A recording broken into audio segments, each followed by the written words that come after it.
Today we are going to be packing blessing bags for the homeless and talking about some of the principles that we use in packing blessing bags.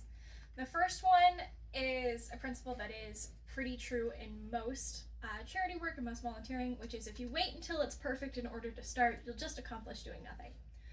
This is not a perfectly curated blessing bag. This is not what I think is the ideal or perfect blessing bag. This is just what I have. So starting off strong, somebody in my community was giving away extra dental hygiene kits.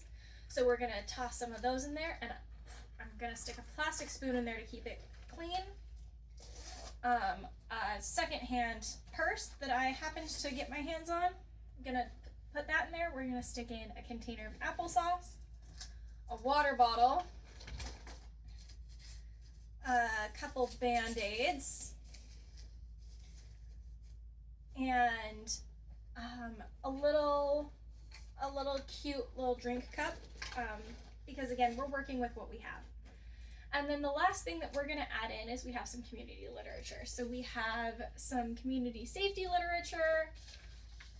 We have some things that organizations in our area have put together to help protect people from human trafficking.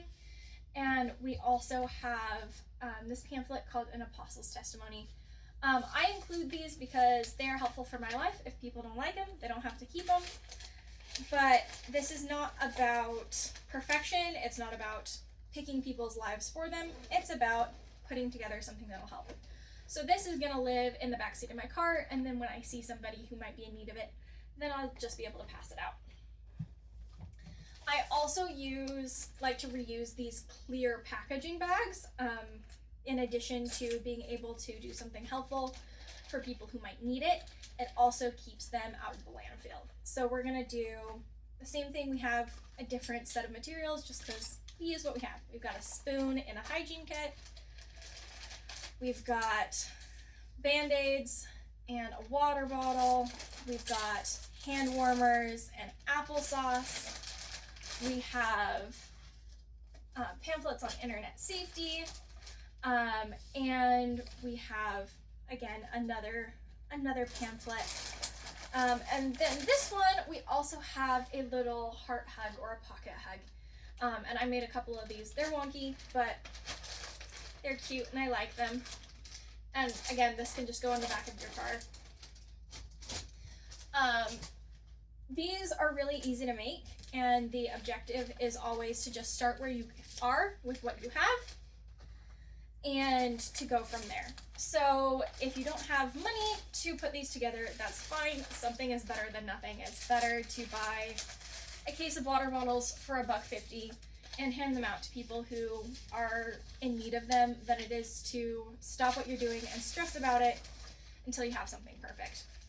So we're gonna just put together what we've got, and these can live in the back of the car. You can hand them out. A lot of food banks or homeless shelters will also take donations of these. So if you, for some reason, don't feel like you could hand them out, I've noticed that sometimes at busy intersections, I want to help, but it's kind of hard to pull over safely. You can donate them to food banks or whatever. But this is just a fun activity that you can do to actually kind of hands-on help your community. And it takes 5 minutes. It's not big stress, and you don't have to be perfect. Love you, bye!